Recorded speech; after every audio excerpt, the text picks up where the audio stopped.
You know, culture was born of the imagination, and the imagination as we know it came into being when our species descended from our progenitor Homo erectus and infused with consciousness began a journey that would carry it to every corner of the habitable world.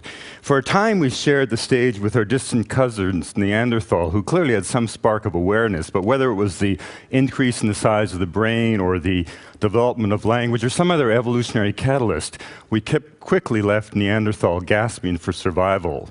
By the time the last Neanderthal disappeared in Europe 27,000 years ago, our direct ancestors had already, and for 5,000 years, been crawling into the belly of the earth, where in the light of the flickers of tallow candles, they had brought into being the great art of the Upper Paleolithic.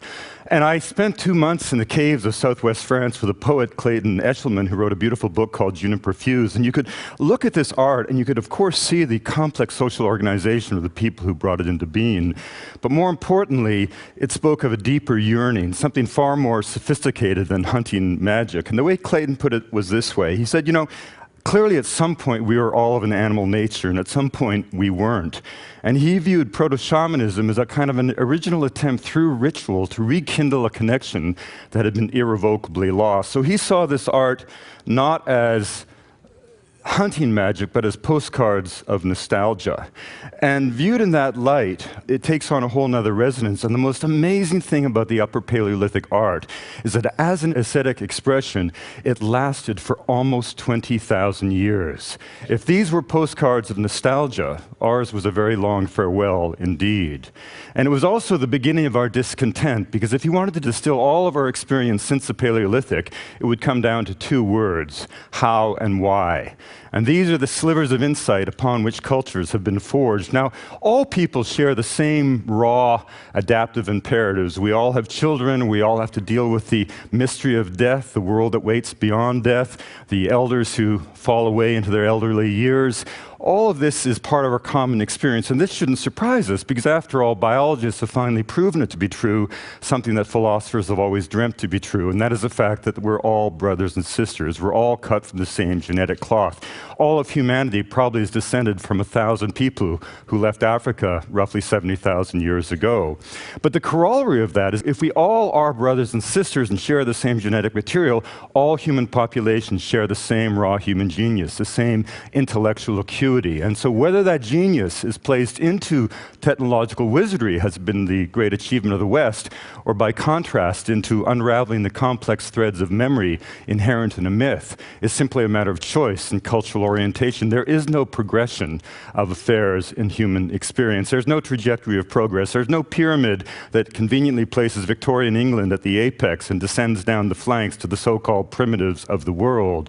All peoples are simply cultural options, different visions of life itself. But what do I mean by different visions of life making for completely different possibilities for existence? Well, let's slip for a moment into the greatest culture sphere ever brought into being by the imagination, that of Polynesia.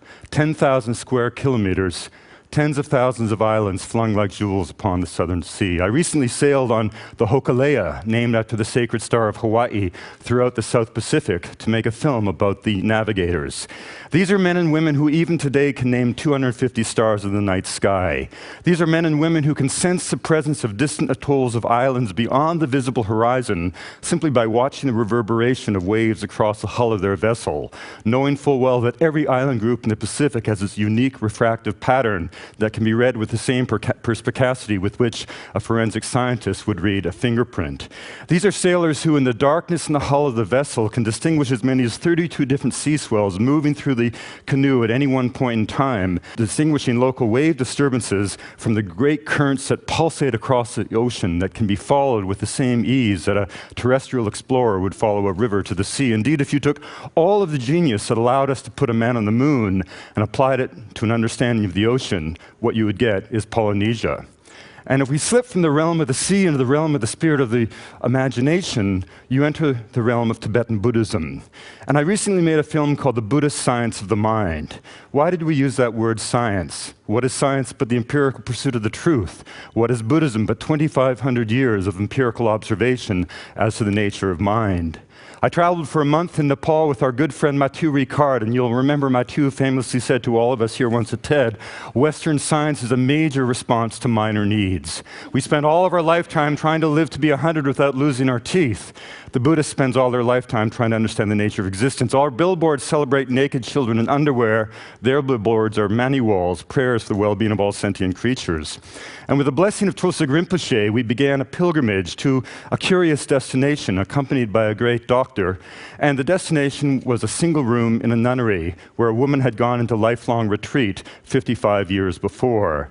And en route, we took darshan from Rinpoche, and he sat with us and told us about the Four Noble Truths, the essence of the Buddhist path. All life is suffering. That doesn't mean all life is negative. It means things happen. The cause of suffering is ignorance. By that, the Buddha did not mean stupidity. He meant clinging to the illusion that life is static and predictable. The third noble truth said that ignorance could be overcome, and the fourth and most important, of course, was a delineation of a contemplative practice that not only had the possibility of a transformation of the human heart, but had 2,500 years of empirical evidence that such a transformation was a certainty. And so when this door opened onto the face of a woman who had not been out of that room in 55 years, you did not see a mad woman. You saw a woman who was more clear than a pool of water in a mountain stream. And of course, this is what the Tibetan monks told us. They said at one point, you know, we don't really believe you went to the moon, but you did. You may not believe that we achieve enlightenment in one lifetime, but we do.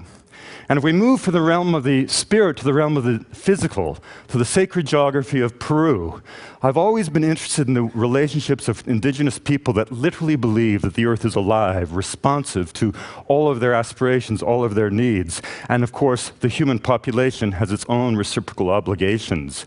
I spent 30 years living amongst the people of Chinchero, and I always heard about an event that I always wanted to participate in. Once each year, the fastest young boy in each hamlet is given the honor of becoming a woman. And for one day, he wears the clothing of his sister and he becomes a transvestite, a wailaka. And for that day, he leads all able-bodied men on a run. But it's not your ordinary run. You start off at 11,500 feet, you run down to the base of the sacred mountain Antakilka, you run up to 15,000 feet, descend 3,000 feet, climb again over the course of 24 hours. And of course, the wailaka must spin.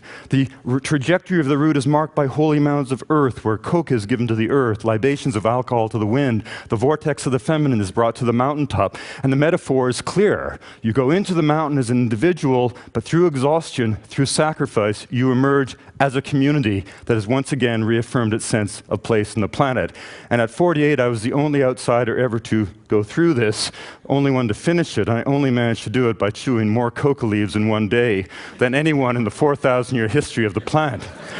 But these localized rituals become pan-Andean in these fantastic festivals like that of the Coyariti, which occurs when the Pleiades reappear in the winter sky. It's kind of like an Andean Woodstock. 60,000 Indians on pilgrimage to the end of a dirt road that leads to the sacred valley called the Sinicara, which is dominated by 3 tongues of the great glacier. The metaphor is so clear. You bring the crosses from your community in this wonderful fusion of Christian and pre-Columbian ideas. You place the cross into the ice in the shadow of Ausangate, the most sacred of all the Apus, or sacred mountains of the Inca, and then you do the ritual dances that empower the crosses.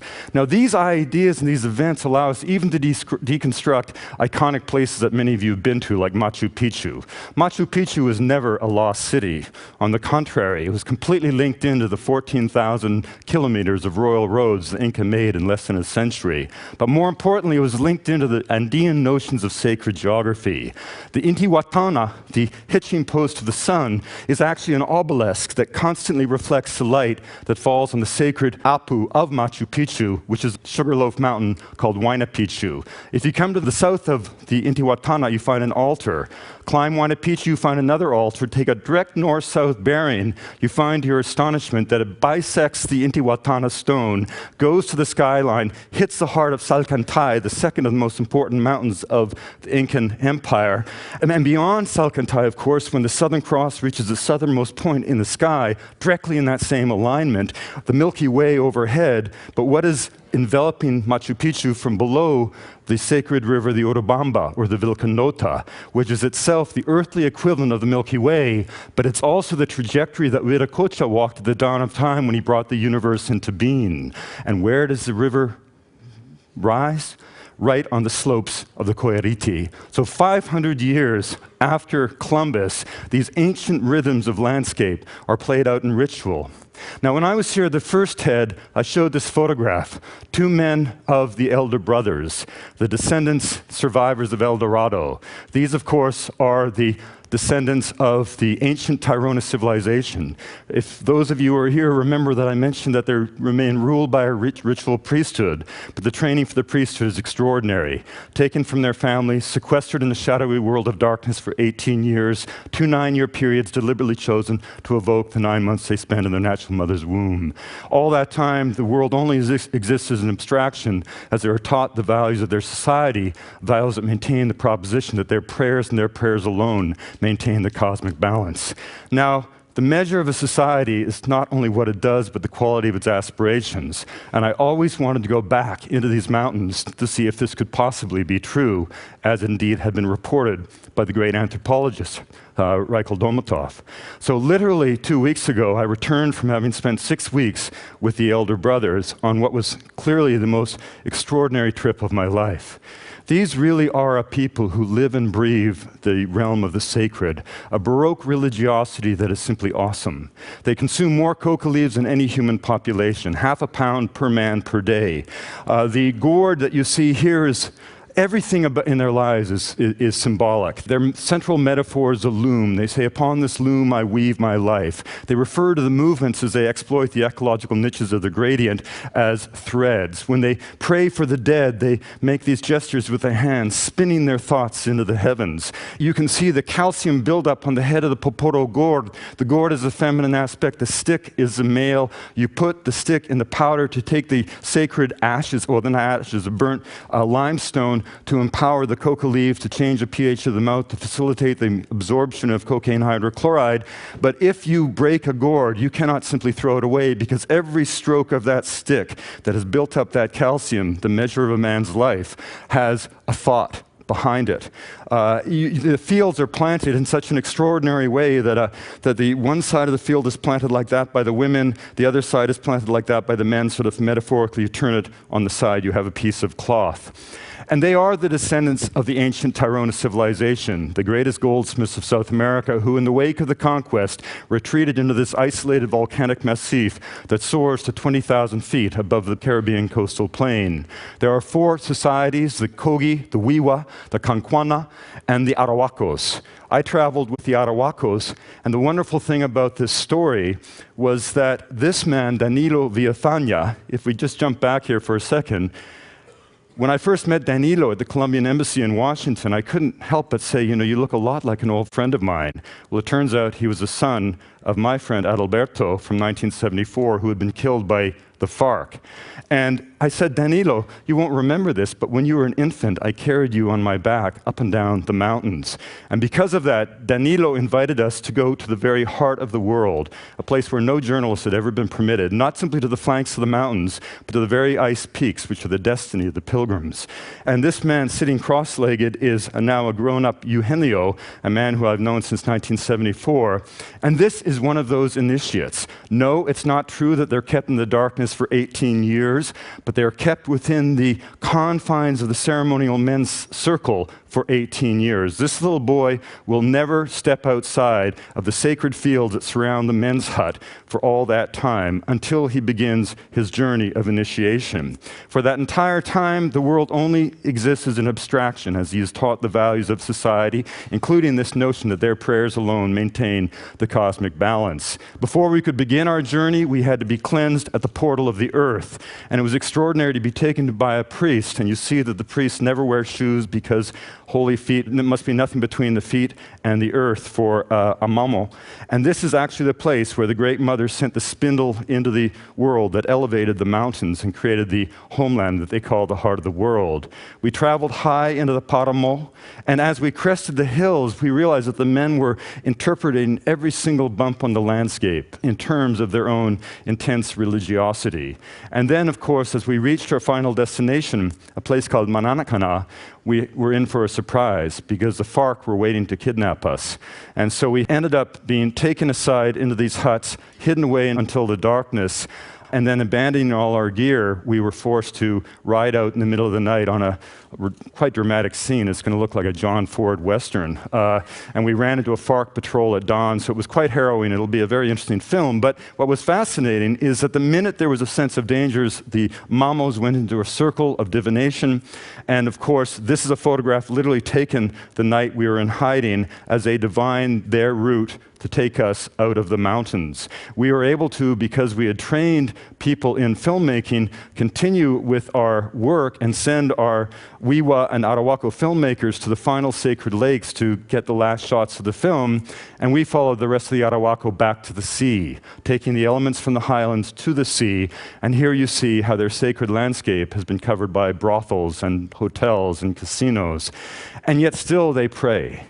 And it's an amazing thing to think that this close to Miami, 2 hours from Miami, there is an entire civilization of people praying every day for your well-being. They call themselves the elder brothers. They dismiss the rest of us who have ruined the world as the younger brothers. They cannot understand why it is that we do what we do to the earth. Now, if we slip to another end of the world, I was up in the high Arctic to tell a story about global warming, inspired in part by the former vice president's wonderful book. And what struck me so extraordinary is to be, again, with the Inuit, a people who don't fear the cold but take advantage of it, a people who find a way with their imagination to carve life out of that very frozen, a people for whom blood on ice is not a sign of death but an affirmation of life. And yet tragically, when you now go to those northern communities, you find to your astonishment that whereas the sea ice used to come in September and stay till July, in a place like Qaanaaq in northern Greenland, it literally comes in now in November and stays until March. So their entire year has been cut in half. Now, I want to stress that none of these peoples that I've been quickly talking about here are disappearing worlds. These are not dying peoples. On the contrary, you know, if you have the heart to feel and the eyes to see, you discover that the world is not flat. The world remains a rich tapestry. It remains a rich topography of the spirit. These myriad voices of humanity are not failed attempts at being you, failed attempts at being modern. They're unique facets of the human imagination. They're unique answers to a fundamental question. What does it mean to be human and alive? And when asked that question, they respond with 6,000 different voices. And collectively, those voices become our human repertoire for dealing with the challenges that will confront us in the ensuing millennia. Our industrial society is scarcely 300 years old. That shallow history shouldn't suggest to anyone that we have all of the answers for all of the questions that will confront us in the ensuing millennia. The myriad voices of humanity are not failed attempts at being us. They're unique answers to that fundamental question. What does it mean to be human and alive? And there is indeed a fire burning over the earth, taking with it not only plants and animals, but the legacy of humanity's brilliance. Right now, as we sit here in this room, of those 6,000 languages spoken the day that you were born, fully half aren't being taught to children. So you're living through a time when virtually half of humanity's intellectual, social, and spiritual legacy is being allowed to slip away. This does not have to happen. These peoples are not failed attempts at being modern, quaint and colorful, and destined to fade away as if by natural law. In every case, these are dynamic, living peoples being driven out of existence by identifiable forces. That's actually an optimistic observation because it suggests that if human beings are the agents of cultural destruction, we can also be, and must be, the facilitators of cultural survival. Thank you very much.